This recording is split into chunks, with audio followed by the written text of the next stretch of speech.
অ্যাডজেক্টিভের classification নিয়ে নানান মুনির নানান মত পরিলক্ষিত হয়। কেউ বলে থাকেন অ্যাডজেক্টিভ 4 প্রকার, কেউ বলে থাকেন 5 প্রকার, বা কেউ বলে থাকেন 7 প্রকার। এরকমভাবে বিভিন্নভাবে বিভিন্ন সংখ্যায় অ্যাডজেক্টিভকে ক্লাসিফাই করে থাকেন। তবে আজকের ভিডিও লেসনটিতে আমি অ্যাডজেক্টিভকে এমন একটি সহজতম উপায়ে এবং সর্বজন গ্রহণযোগ্য উপায়ে ক্লাসিফাই করতে যাচ্ছি, অ্যাডজেক্টিভকে আলোচনা করতে যাচ্ছি, যার মাধ্যমে আপনি খুব সহজেই অ্যাডজেক্টিভকে চিনতে পারবেন, অর্থাৎ অ্যাডজেক্টিভ কি তা বুঝতে পারবেন এবং বিভিন্ন ধরনের অ্যাডজেক্টিভকে আপনি ক্লাসিফাই করতে পারবেন, অর্থাৎ আলাদা আলাদাভাবে চিনতে পারবেন অ্যাডজেক্টিভ কত প্রকারের হয়ে থাকে। এছাড়াও বাক্যে ব্যবহৃত বিভিন্ন ধরনের অ্যাডজেক্টিভকে আপনি আইডেন্টিফাই করতে পারবেন।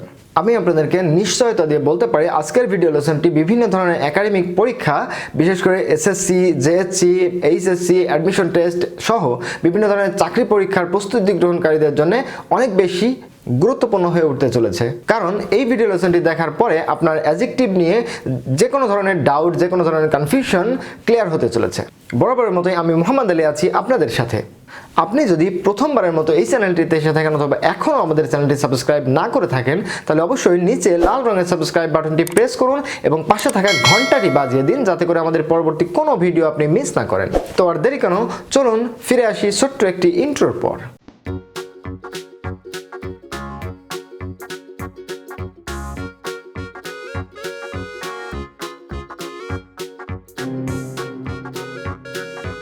Welcome back viewers. ভিডিওটির মূল অংশের শুরুতেই আমি আপনাদেরকে একটি প্রবাদ বাক্যের কথা মনে করিয়ে দিতে চাই। সেটি হচ্ছে a man is known by the company he keeps, অর্থাৎ একজন মানুষকে চেনা যায় সে কোন ধরনের মানুষের সাথে ওঠা বসা করে, চলাফেরা করে, কোন ধরনের বন্ধু বান্ধব তার রয়েছে, সেগুলো দিয়ে একজন মানুষকে চেনা যায়। তো এক্ষেত্রে অ্যাডজেক্টিভের আলোচনার সাথে এই প্রবাদ বাক্যের মিলটা কোথায়? ইয়েস, মিলটা অবশ্যই রয়েছে।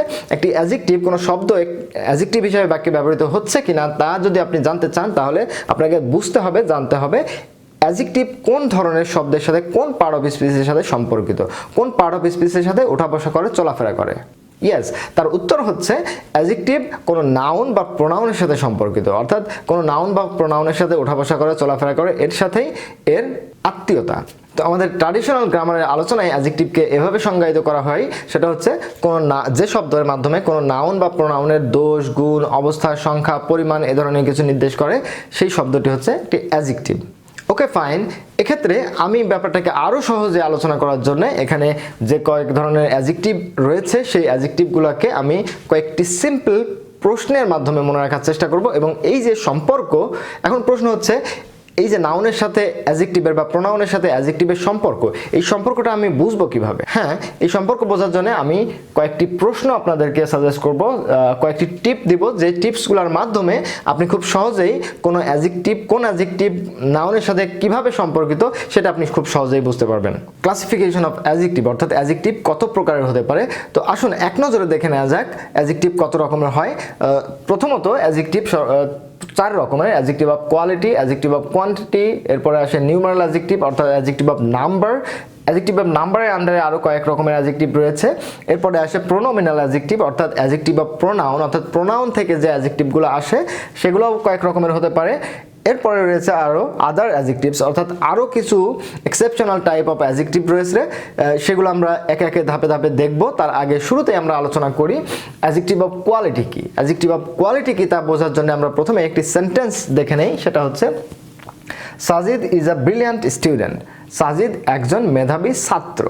এখানে খেয়াল করুন, এই সেন্টেন্সে এই যে মেধাবী ছাত্র, স্টুডেন্ট একটা নাউন, সাজিদ একজন ছাত্র। এখন এই ছাত্র, এই শব্দটা হচ্ছে একটা নাউন, এই নাউনটাকে মডিফাই করছে, তথ্য দিচ্ছে তার আগে একটি শব্দ ব্রিলিয়ান্ট।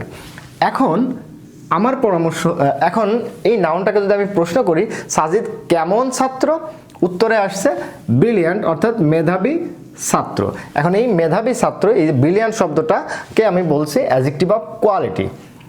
ইউজুয়ালি ট্র্যাডিশনাল গ্রামারে বলা হয় অ্যাডজেক্টিভ অফ কোয়ালিটি হচ্ছে কোনো যে শব্দের মাধ্যমে কোনো নাউন বা প্রোনাউনের দোষ, গুণ, অবস্থা প্রকাশ পায়, সেই শব্দটি হচ্ছে অ্যাডজেক্টিভ অফ কোয়ালিটি। কিন্তু আমি এই ব্যাপারটাকে আরও সহজ করে বলছি। আপনি যখন কোনো নাউনকে প্রশ্ন করবেন কেমন দিয়ে, এই প্রশ্নের কেমনের উত্তরে যে শব্দটি আসবে, অ্যাডজেক্টিভটি আসবে, সেটা হচ্ছে adjective of quality. Adjective of quality আরও কিছু উদাহরণ আমরা দেখি। বিউটিফুল, সুন্দর, she is a beautiful lady. এই যে লেডি, কেমন lady? Beautiful lady. Rich, he is a rich man, কেমন মানুষ? ধনী মানুষ। তো এখানে এই যে সৌন্দর্যের একটা গুণ নির্দেশ করছে, রিচ এটার মাধ্যমে অবস্থা নির্দেশ করছে, এরপরে ডিসঅনেস্ট একজন মানুষের দোষ নির্দেশ করছে, এরপরে রেড এটার একটা কালার নির্দেশ করছে। এভাবে অ্যাডজেক্টিভের মাধ্যমে কিন্তু, অ্যাডজেক্টিভ অফ কোয়ালিটির মাধ্যমে কিন্তু বিভিন্ন কিছু নির্দেশ করতে পারে। কিন্তু আপনি খুব সহজেই অ্যাডজেক্টিভ অফ কোয়ালিটি বের করতে পারেন কিভাবে? ওই নাউনটাকে প্রশ্ন করুন কেমন দিয়ে, এটার উত্তরে যা পাবেন সেটা হচ্ছে অ্যাডজেক্টিভ অফ কোয়ালিটি। আরেকটা বিষয় এখানে খেয়াল করুন, এই যে Sajid is a brilliant student, এই ব্রিলিয়ান্ট অ্যাডজেক্টিভটা নাউনের স্টুডেন্ট নাউনের ঠিক আগেই বসছে, কিন্তু পরের সেন্টেন্সটি খেয়াল করুন, দ্য গার্ল ইজ বিউটিফুল। এখানে যে বিউটিফুল শব্দটি ব্যবহৃত হয়েছে এটাকে আমরা বলছি অ্যাডজেক্টিভ। এখন এই অ্যাডজেক্টিভের আগে বা পরে কোনো নাউন কিন্তু নাই, আছে কি? তার আগে একটা ভার্ব আছে। তাহলে এটা অ্যাডজেক্টিভ কিভাবে হলো? ইউজুয়ালি আমরা মনে করে থাকি কোনো অ্যাডজেক্টিভ কোনো নাউনের সাথে বসে, কিন্তু সবসময় কিন্তু তা নাও হতে পারে। তো অ্যাডজেক্টিভের এই ব্যবহারের ক্ষেত্রে দেখা যায় যে অ্যাডজেক্টিভটার আগে একটা ভার্ব থাকে এবং তার আগে একটা সাবজেক্ট থাকে, নাউন বা প্রোনাউন। এই অ্যাডজেক্টিভটি ওই নাউন বা প্রোনাউন সম্পর্কে কোনো তথ্য দেয়। এবং এই যে দুই ধরনের ব্যবহার, প্রথমটা হচ্ছে অ্যাট্রিবিউটিভ ইউজ অ্যাডজেক্টিভের, পরের ব্যবহারটিকে বলা হচ্ছে প্রেডিকেটিভ ইউজ। এক্ষেত্রে সাবজেক্টের পরে একটি লিঙ্কিং ভার্ব থাকে, সেই লিঙ্কিং ভার্বের পরে কমপ্লিমেন্ট হিসাবে অ্যাডজেক্টিভ ব্যবহৃত হয়। তো অ্যাডজেক্টিভের এই যে সেন্টেন্সের পজিশন নিয়ে, কোথায় বসবে, কিভাবে বসবে, নাউনকে কিভাবে মডিফাই করবে, এই বিষয়ে আমরা পরে আরেকটি ভিডিওতে বিস্তারিত আলোচনা করব। এখন আমরা দেখব অ্যাডজেক্টিভ আরও কত ধরনের হতে পারে। The second type of adjective is adjective of quantity. Adjective of quantity কি? যে অ্যাডজেক্টিভের মাধ্যমে, যে শব্দের মাধ্যমে কোনো নাউন বা প্রোনাউনের পরিমাণ নির্দেশ করে। তো এই পরিমাণটি আমরা খুব সহজে একটি প্রশ্নের মাধ্যমে পেতে পারি, সেটা হচ্ছে কতটুকু। এখন কতটুকুর উত্তর হিসাবে কি কি আসতে পারে? সাম, ইনাফ, লিটল, সাফিসিয়েন্ট, এ ধরনের আরও অনেক শব্দ আছে। তো সেন্টেন্সের মাধ্যমে আমরা দেখি, আই হ্যাভ ইনাফ মানি, আমার আছে, কি আছে? পর্যাপ্ত টাকা আছে, পর্যাপ্ত সম্পদ আছে। তো এখানে দেখুন, মানি হচ্ছে একটা নাউন, এই মানিটাকে আমরা প্রশ্ন করবো। আমরা বারবারই বলছি ওই নাউনটাকে, যে নাউনটাকে মডিফাই করছে, অর্থাৎ যে নাউনটা সম্পর্কে তথ্য দিচ্ছে অ্যাডজেক্টিভ, ওই নাউনটাকে প্রশ্ন করব। আগে প্রশ্ন করেছিলাম কেমন দিয়ে, এখন প্রশ্ন করব কতটুকু দিয়ে। তাহলে আমার আছে, কি আছে? টাকা আছে, সম্পদ আছে। সম্পদটা কতটুকু সম্পদ আছে? পর্যাপ্ত সম্পদ আছে। সো এই যে ইনাফ শব্দটি কতটুকু এর উত্তর দিচ্ছে। সুতরাং ইনাফ শব্দটি হচ্ছে একটা অ্যাডজেক্টিভ, এবং কোন ধরনের অ্যাডজেক্টিভ? সেটা হচ্ছে অ্যাডজেক্টিভ অফ কোয়ান্টিটি। পরের সেন্টেন্সটি আমরা দেখি, আওয়ার প্রিপারেশন ইজ সাফিসিয়েন্ট, আমাদের প্রস্তুতি পর্যাপ্ত। তো এখানে এই যে সাফিসিয়েন্ট শব্দটির মাধ্যমে কোন নাউনটিকে মডিফাই করা হচ্ছে? মডিফাই করা হচ্ছে প্রিপারেশনকে, আমাদের প্রস্তুতি। আমাদের প্রস্তুতি কতটুকু ছিল? পর্যাপ্ত ছিল। আমাদের প্রস্তুতি কেমন ছিল বা কতটুকু ছিল? পর্যাপ্ত ছিল। তাহলে এখানে খেয়াল করুন, এই যে সাফিসিয়েন্ট শব্দটির সম্পর্ক বা আত্মীয়তা কার সাথে? সাবজেক্ট হিসেবে ব্যবহৃত প্রিপারেশনের সাথে। সুতরাং এই সাফিসিয়েন্ট শব্দটিও একটি অ্যাডজেক্টিভ অফ কোয়ান্টিটি। এরকম আরও সেন্টেন্স যদি আমি বলি, I want some money, I want some food, এরপরে হতে পারে little, he has a little amount of money. এই যে লিটল অ্যামাউন্ট, অ্যামাউন্টের আগে কতটুকু হিসাবে ব্যবহৃত হচ্ছে little. The third number of adjective is numeral adjective, অর্থাৎ অ্যাডজেক্টিভ অফ নাম্বার, অর্থাৎ যে অ্যাডজেক্টিভের মাধ্যমে সংখ্যা নির্দেশ করে, কোনো নাউনের সংখ্যা নির্দেশ করে, সেই অ্যাডজেক্টিভটা হচ্ছে নিউমারাল অ্যাডজেক্টিভ। এখন যেমন এই সেন্টেন্সটি আমরা দেখি, there were 40 students in the class, ক্লাসে 40 জন স্টুডেন্ট ছিল। এখন এই যে স্টুডেন্ট নাউন, এই নাউন কত সংখ্যক স্টুডেন্ট ছিল? 40 স্টুডেন্টস। এই 40 শব্দটা এই স্টুডেন্টস নাউনের সংখ্যা নির্দেশ করছে। কত সংখ্যক স্টুডেন্ট? 40 জন স্টুডেন্ট। সো এই 40 শব্দটি হচ্ছে একটি অ্যাডজেক্টিভ, এবং কোন ধরনের অ্যাডজেক্টিভ? সেটা হচ্ছে নিউমারাল অ্যাডজেক্টিভ বা অ্যাডজেক্টিভ অফ নাম্বার। এখন কথা হচ্ছে অ্যাডজেক্টিভ অফ নাম্বার আবার কয়েক রকমের হতে পারে। যেমন এই 40টা হচ্ছে কার্ডিনাল নিউমারাল অ্যাডজেক্টিভ। এছাড়াও রয়েছে ordinal numeral adjective, multiplicative numeral adjective এবং ইনডেফিনিট নিউমারাল অ্যাডজেক্টিভ। তো অন্য নিউমারাল অ্যাডজেক্টিভগুলোর সাথে এটার একটার সাথে অন্যটার পার্থক্য কি? পার্থক্য হচ্ছে কার্ডিনাল নিউমারাল অ্যাডজেক্টিভের মাধ্যমে কোনো সংখ্যা 1, 2, 3, 4, 5 থেকে 1000 বিভিন্ন ধরনের সংখ্যা সাধারণভাবে যে সংখ্যা নির্দেশ করে, that is cardinal numeral adjective.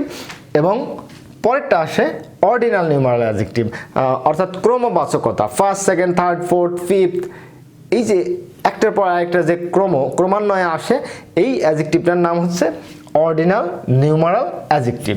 যেমন এই সেন্টেন্সটি দেখুন, she got the first position in the competition, সে কম্পিটিশনে প্রথম স্থান পেয়েছিল, প্রথম স্থান অধিকার করেছিল।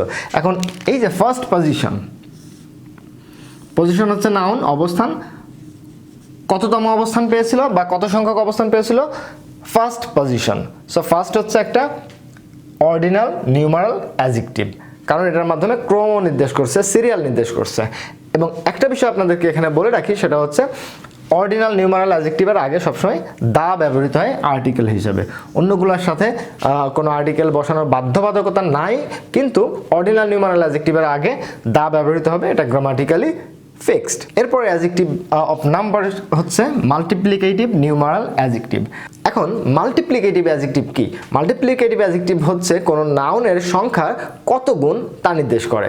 যেমন 1 গুণ, 2 গুণ, 3 গুণ, 4 গুণ। ইংরেজিতে কি হয়?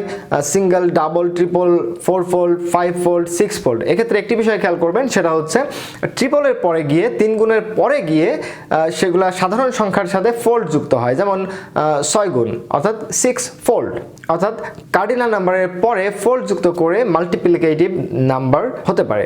যেমন এই সেন্টেন্সটিতে দেখুন, the cost has become double, অর্থাৎ খরচ হয়ে গেছিল দ্বিগুণ। এখন এই যে দ্বিগুণ, ডাবল, 2 গুণ, এটা কাকে মডিফাই করছে, অর্থাৎ কোন নাউনের গুণন নির্দেশ করছে, কোন নাউনের সংখ্যা নির্দেশ করছে, কত সংখ্যক নির্দেশ করতেছে। এই যে সাবজেক্ট হিসেবে ব্যবহৃত হয়েছে দ্য কস্ট, খরচ। এই খরচটা হয়ে গেছিল কতটুকু, কত সংখ্যক হয়ে গেছিল বা কত গুণ হয়ে গেছিল, ডাবল, 2 গুণ হয়ে গেছিল। সো ডাবল শব্দটি হচ্ছে মাল্টিপ্লিকেটিভ নিউমারাল অ্যাডজেক্টিভ। তো আরও এক ধরনের নিউমারাল অ্যাডজেক্টিভ রয়েছে, সেটি হচ্ছে ইনডেফিনেট নিউমারাল অ্যাডজেক্টিভ। এখন ইনডেফিনেট নিউমারাল অ্যাডজেক্টিভ কি? এক্সাম্পল হচ্ছে অল স্টুডেন্টস ওয়্যার প্রেজেন্ট, সকল স্টুডেন্টসই উপস্থিত ছিল। এখন এই যে স্টুডেন্টস নাউন, তার আগে অল, কত সংখ্যক স্টুডেন্ট উপস্থিত ছিল, সকল স্টুডেন্ট উপস্থিত ছিল। এই যে এখন সকল সংখ্যক স্টুডেন্টের ভিতরে কত সংখ্যক হতে পারে, 50 জন, 100 জন, 500 জন, নাকি 3 জন, নাকি 2 জন, এখন কোনো নির্দিষ্টতা নেই। যেটা ছিল কার্ডিনাল নিউমারাল অ্যাডজেক্টিভের ক্ষেত্রে নির্দিষ্ট সংখ্যা নির্দেশ করতো, কিন্তু ইনডেফিনেট নিউমারাল অ্যাডজেক্টিভের মাধ্যমে অনির্দিষ্টভাবে সংখ্যা নির্দেশ করে। যেমন আরও হতে পারে some, many, more, few, I want more books, আমি আরও বই চাই, সে বইয়ের সংখ্যা কত, নির্দিষ্ট না। So these are indefinite numeral adjectives. এরপরে আমরা যে ধরনের অ্যাডজেক্টিভ নিয়ে কথা বলবো, সেটা হচ্ছে প্রোনোমিনাল অ্যাডজেক্টিভ, অর্থাৎ অ্যাডজেক্টিভ অফ প্রোনাউন। তো অ্যাডজেক্টিভ অফ প্রোনাউন কি বা প্রোনোমিনাল অ্যাডজেক্টিভ কি? এমন কিছু শব্দ, যে শব্দগুলো মূলত প্রোনাউন হিসাবে ব্যবহৃত হতো, কিন্তু এখন আমাদের আলোচনায় এই প্রোনাউনগুলাই অ্যাডজেক্টিভের কাজ করবে, অ্যান্ড দ্যাটস ওয়াই এগুলো হচ্ছে প্রোনোমিনাল অ্যাডজেক্টিভ। এখন প্রোনাউন হিসেবে যখন ব্যবহৃত হতো, তখন কি হতো, নাউনের পরিবর্তে ব্যবহৃত হতো, সেখানে নাউনটা অনুপস্থিত থাকতো। কিন্তু এখন কি হবে, নাউনটা উপস্থিত থাকবে, সেই নাউনের ঠিক আগে অ্যাডজেক্টিভ হিসেবে ব্যবহৃত হবে, অ্যান্ড সেটা হবে প্রোনোমিনাল অ্যাডজেক্টিভ। এখন এই প্রোনোমিনাল অ্যাডজেক্টিভকে চেনার জন্য আমরা নাউনের সাথে সম্পর্ক বোঝার জন্য আমরা একটি প্রশ্ন মনে রাখতে পারি, সেটি হচ্ছে কি সংক্রান্ত বা কার সংক্রান্ত। এখন কি সংক্রান্ত, কার সংক্রান্তের এই যে ফাংশনগুলা বা ব্যবহারিক দিকগুলা, সেইগুলার ভেরিয়েশন অনুযায়ী এগুলোর নামও আলাদা আলাদা হতে পারে। সেটা হচ্ছে interrogative adjective, demonstrative adjective, possessive adjective, distributive adjective এবং রিলেটিভ অ্যাডজেক্টিভ। এগুলো সবই হচ্ছে প্রোনোমিনাল অ্যাডজেক্টিভ বা অ্যাডজেক্টিভ অফ প্রোনাউন। তো আসুন একটি একটি করে উদাহরণের মাধ্যমে আমরা ব্যাপারটা ক্লিয়ার করি। প্রথম সেন্টেন্সটি দেখুন, which book did you like most, কোন বইটি তুমি সবচেয়ে বেশি পছন্দ করেছিলে। এই যে হুইচ শব্দটির মাধ্যমে কিন্তু একটি প্রশ্ন করা হয়েছে, সো এটি একটি ইন্টারোগেটিভ অ্যাডজেক্টিভ। এখন কথা হচ্ছে ইন্টারোগেটিভ অ্যাডজেক্টিভ কেন হলো? কারণ হচ্ছে হুইচ বুক, কোন বইটি। এখন কার সংক্রান্ত? এটা বইটি সংক্রান্ত একটি প্রশ্ন করা হচ্ছে। সো এই হুইচ শব্দটি যেহেতু একটি নাউনের আগে বসে প্রশ্ন করছে, সুতরাং এটা একটা ইন্টারোগেটিভ অ্যাডজেক্টিভ। এখন আরেকটু ক্লিয়ার করি আপনাকে। এখন এই হুইচ শব্দটি কিন্তু ইন্টারোগেটিভ প্রোনাউন হিসেবে ব্যবহৃত হতে পারতো, অর্থাৎ প্রোনাউন হিসেবে ব্যবহার হওয়ার মাধ্যমে প্রশ্ন করতে পারতো। যেমন which did you like most, কোনটি তুমি বেশি পছন্দ করেছিলে। এখানে কিন্তু কোনটি একা একা বসছে, অর্থাৎ প্রোনাউনগুলো একা একা নাউনের পরিবর্তে নাউনের অবস্থানে বসবে, সেখানে নাউন থাকবে না, কিন্তু অ্যাডজেক্টিভ হিসেবে যখন ব্যবহৃত হবে তখন সেটা নাউনের ঠিক আগে ব্যবহৃত হবে। পরের সেন্টেন্সটি আমরা দেখি, this college is a very famous one. এই কলেজটি অনেক বিখ্যাত একটি কলেজ। এখন খেয়াল করুন, এই যে কলেজ শব্দটি একটা নাউন, তার আগে দিস শব্দটি ব্যবহৃত হচ্ছে এবং সেটা প্রকাশ করছে কি এই কলেজ বা ওই কলেজ, অর্থাৎ এইটা কোন ধরনের অ্যাডজেক্টিভ, এটা হচ্ছে ডেমনস্ট্রেটিভ অ্যাডজেক্টিভ। এখন ডেমনস্ট্রেটিভ অ্যাডজেক্টিভ কি? ডেমনস্ট্রেটিভ অ্যাডজেক্টিভ হচ্ছে যে অ্যাডজেক্টিভের মাধ্যমে, যে শব্দের মাধ্যমে দূরের বা কাছের কোনো শব্দকে, কোনো কিছুকে নির্দেশ করে, নির্দেশনা প্রকাশ করে, এটা ওইটা ওইটা, এইগুলা ওইগুলা, এই ধরনের শব্দকে বলা হয় ডেমনস্ট্রেটিভ অ্যাডজেক্টিভ। যেমন এখানে অ্যাডজেক্টিভ কেন? কারণ হচ্ছে দিসটা এই নাউন কলেজের আগে ব্যবহৃত হচ্ছে। এখন এই দিসটাকে কিন্তু আমরা ইন্টারেস্টিংলি প্রোনাউন হিসেবে ব্যবহৃত দেখতে পারি। যেমন এই সেন্টেন্সটিকে যদি আমরা এভাবে লিখে কনভার্ট করি, this is a very famous college. দিসটাকে আমরা কলেজ থেকে আলাদা করে ফেললাম এবং ইন্ডিপেন্ডেন্টলি এটাকে আমরা সাবজেক্ট হিসেবে ব্যবহার করলাম, কিন্তু এখানে এবং সেক্ষেত্রে হবে কি, this is a very famous college. এক্ষেত্রে দিস শব্দটি হবে একটা ডেমনস্ট্রেটিভ প্রোনাউন, কিন্তু এই সেন্টেন্সে আমরা যেটা এখানে লিখেছি, এই সেন্টেন্সে দিস কলেজ হওয়ার ফলে দিসটা হচ্ছে ডেমনস্ট্রেটিভ অ্যাডজেক্টিভ। এরপর সেন্টেন্সটা আমরা দেখি, our college is very famous. এখানে খেয়াল করুন, এখানেও একটি কলেজের আগে একটি শব্দ ব্যবহৃত হয়েছে, কলেজ একটি নাউন, তার আগে আওয়ার শব্দটি ব্যবহৃত হয়েছে। এখন আওয়ার শব্দটি কোন ধরনের অ্যাডজেক্টিভ? এটা হচ্ছে একটা পজিটিভ অ্যাডজেক্টিভ, কারণ হচ্ছে এই কলেজটার উপরে তার ফাংশন কি সংক্রান্ত? এটা হচ্ছে পজিশন সংক্রান্ত। আওয়ার কলেজ, আমাদের কলেজ, আমাদের কলেজ। এবং এক্ষেত্রে আওয়ার যেহেতু একটি নাউনের আগে ব্যবহৃত হয়েছে, সুতরাং একটা অ্যাডজেক্টিভ, এবং এটা যেহেতু পজিশন নির্দেশ করছে, সুতরাং এটা একটা পজিটিভ অ্যাডজেক্টিভ। এখন আবারও আমরা আগের মতোই এই আওয়ারটাকে যদি আলাদা করে ফেলি, একা একা ইন্ডিপেন্ডেন্টলি ব্যবহার করি নাউনের মতো করে, কিন্তু নাউনের সাথে না, সেক্ষেত্রে হতে পারে hours is a very famous college. অর্থ কি? আমাদেরটি একটি বিখ্যাত কলেজ। এক্ষেত্রে আওয়ার্সটা হচ্ছে পজিটিভ প্রোনাউন। এরপর সেন্টেন্সটি দেখুন, is or every student has done well in the exam. প্রত্যেকটি ছাত্রই পরীক্ষায় ভালো করেছে। এখন দেখুন, স্টুডেন্ট নাউন, তার আগে ইজ বা এভরি, এটা কি? আমরা জানি ইজ, এভরি, আইদার, নাইদার, এই শব্দগুলো হচ্ছে ডিস্ট্রিবিউটিভ। এখন যখন এই শব্দগুলো একা একা বসবে তখন সেটা হবে ডিস্ট্রিবিউটিভ প্রোনাউন, কিন্তু এখানে যেহেতু বসছে, যে নাউনটাকে মডিফাই করছে সেই নাউনের আগে বসছে, সুতরাং এটা একটা distributive adjective. Is boy, is student, is every, either, neither, এই শব্দগুলো যখন কোনো নাউনের আগে বসবে তখন সেটা হবে ডিস্ট্রিবিউটিভ অ্যাডজেক্টিভ, আর যখন একা একা বসবে তখন সেটা হবে ডিস্ট্রিবিউটিভ প্রোনাউন। যেমন ইজ শব্দটাকে যদি আমরা প্রোনাউন হিসেবে ব্যবহার করতে চাই, সেটা হতে পারে each of them was present. তাদের প্রত্যেকেই উপস্থিত ছিল। ইজ শব্দটা একা একা বসছে, যদিও এরপরে অফ ফ্রেজ দিয়ে আলাদা একটা প্রিপোজিশনাল ফ্রেজ আছে। আবার হতে পারে neither of them was correct, তাদের কেউই সঠিক ছিল না। সো এভাবে যদি আমরা নাউন থেকে আলাদা করে ফেলি, সেটা হয়ে যাবে ডিস্ট্রিবিউটিভ প্রোনাউন, এবং এখানে যেহেতু নাউনের সাথে আছে, সুতরাং এটা একটা ডিস্ট্রিবিউটিভ অ্যাডজেক্টিভ। এরপরের প্রোনোমিনাল অ্যাডজেক্টিভটা হচ্ছে রিলেটিভ অ্যাডজেক্টিভ। আমরা জানি রিলেটিভ প্রোনাউন হিসেবে ব্যবহৃত হয় যখন কোনো শব্দ, তখন সেটা একভাবে ব্যবহৃত হয়, কিন্তু এখানে আমরা একটু অন্যভাবে ব্যবহার করব। It is that book which you gave me yesterday. এটা সেই বই যেটা তুমি আমাকে গতকাল দিয়েছিলে। এখানে খেয়াল করুন, নাউনের আগেই, ঠিক আগেই একটি রিলেটিভ প্রোনাউন ব্যবহৃত হয়েছে, কিন্তু এখন আর এটা রিলেটিভ প্রোনাউন নাই, কারণ হচ্ছে এই নাউনটার ঠিক আগে ব্যবহৃত হচ্ছে, অ্যান্ড দ্যাটস ওয়াই এই নাউন সহ যেহেতু ব্যবহৃত হচ্ছে, সুতরাং এটা হচ্ছে রিলেটিভ অ্যাডজেক্টিভ। বাট এখানে পরের আরেকটি শব্দ আছে উইচ। উইচ শব্দটা বুক নাউনটাকে মডিফাই করছে। এটা হচ্ছে রিলেটিভ প্রোনাউন এবং দ্যাট এই শব্দটা হচ্ছে রিলেটিভ অ্যাডজেক্টিভ। সহজ করে বলতে গেলে রিলেটিভ প্রোনাউনটা হচ্ছে কোনো নাউনের পরে বসে একটা অ্যাডজেক্টিভ ক্লজ গঠন করে, বাট রিলেটিভ অ্যাডজেক্টিভ হচ্ছে ওই নাউনটার আগে বসে ওই নাউনটারই একটি মডিফায়ার একটা শব্দ হিসেবে ব্যবহৃত হয়ে থাকে, অ্যাডজেক্টিভ হিসেবে ব্যবহৃত হয়ে থাকে। এতক্ষণ যে অ্যাডজেক্টিভগুলো নিয়ে আমরা আলোচনা করলাম সেগুলো ছিল অ্যাডজেক্টিভের কিছু রেগুলার প্রকারভেদ। এর বাইরেও কিছু অ্যাডজেক্টিভ রয়েছে যেগুলো এক এক কারণে এক একভাবে গুরুত্বপূর্ণভাবে ব্যবহৃত হয়ে থাকে। এবং আপনাদেরকে জানিয়ে রাখতে চাই এই ধরনের অ্যাডজেক্টিভগুলো যেগুলো এখন আমরা আলোচনা করতে যাচ্ছি এগুলো বিভিন্ন ধরনের চাকরির পরীক্ষা বা অ্যাডমিশন টেস্টে এই ধরনের প্রশ্ন এসে থাকে এবং আইডেন্টিফাই করতে বলা হয় এটা কোন ধরনের অ্যাডজেক্টিভ। তো আসুন অ্যাডজেক্টিভগুলো চিনে নেওয়া যাক। প্রথমেই আমরা সেন্টেন্সের মাধ্যমে আগে দেখি, তারপর ওটার নাম জানবো। প্রথম সেন্টেন্সটি দেখুন, the poem was published in the college magazine, অর্থাৎ কবিতাটি কলেজ ম্যাগাজিনে প্রকাশিত হয়েছিল। এখানে খেয়াল করুন, in the college magazine.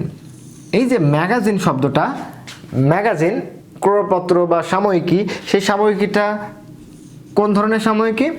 College magazine. সেই ম্যাগাজিনটা কেমন ম্যাগাজিন? কলেজ ম্যাগাজিন, কলেজ কর্তৃক যেটা পাবলিশ হয়, কলেজ থেকে যেটা পাবলিশ হয় সেই ম্যাগাজিনটা।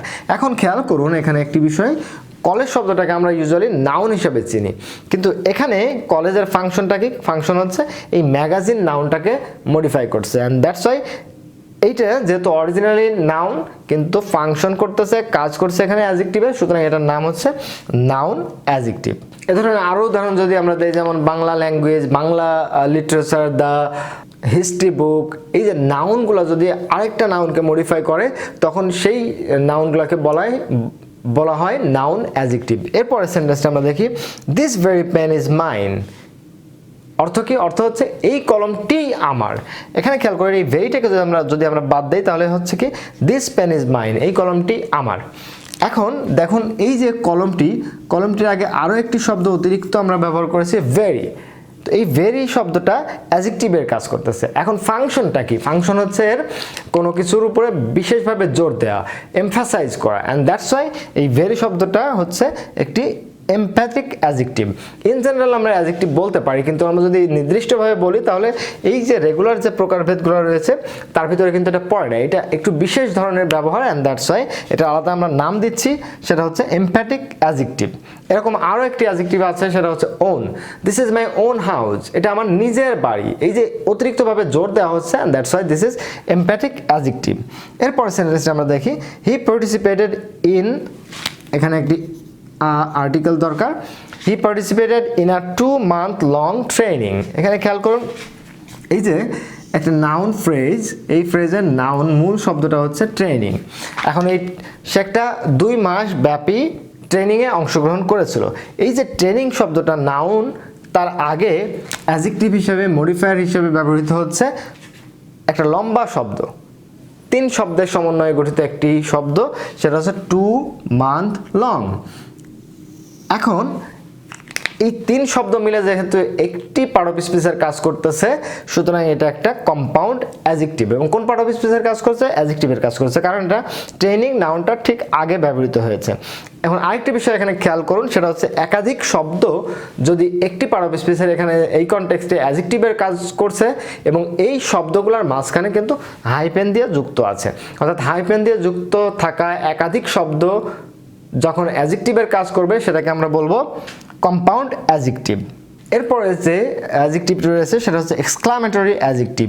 এখন এক্সক্লামেটরি নাম থেকে আমরা নিশ্চয়ই কিছুটা বুঝে গেছি যে এটার মাধ্যমে এক্সক্লামেটরি সেন্টেন্স গঠন হয়, এটার মাধ্যমে কোনো কিছু এগেনস্টে সারপ্রাইজ বা আশ্চর্য হওয়া নির্দেশ করে, সেটা হচ্ছে এক্সক্লামেটরি অ্যাডজেক্টিভ। যেমন হোয়াট অ্যান আইডিয়া, কি ধারণা, কেমন ধারণা, কি আশ্চর্য ধারণা। এখন এখানে দেখুন অ্যান আইডিয়া একটা নাউন ফ্রেজ, সেই নাউনের আগে, নাউন ফ্রেজের আগে হোয়াট শব্দটি যুক্ত হচ্ছে এবং এটার মাধ্যমে একটা এক্সক্লামেশন প্রকাশ পাচ্ছে, অ্যান্ড দ্যাটস ওয়াই এই হোয়াট শব্দটি হচ্ছে এক্সক্লামেটরি অ্যাডজেক্টিভ। তো ভিউয়ার্স, এই ভিডিওটির মাধ্যমে আমি চেষ্টা করেছি বিভিন্ন ধরনের অ্যাডজেক্টিভকে সহজবদ্ধভাবে সংক্ষেপে আপনাদের সামনে প্রেজেন্ট করতে। ভিডিওটি যদি আপনাদের ভালো লেগে থাকে তাহলে অবশ্যই নিচে একটি লাইক দিয়ে যাবেন, আর যদি এই ভিডিওটি সম্পর্কে কোনো প্রশ্ন বা মতামত থাকে তাহলে অবশ্যই নিচে কমেন্টস বক্সে লিখে ফেলুন।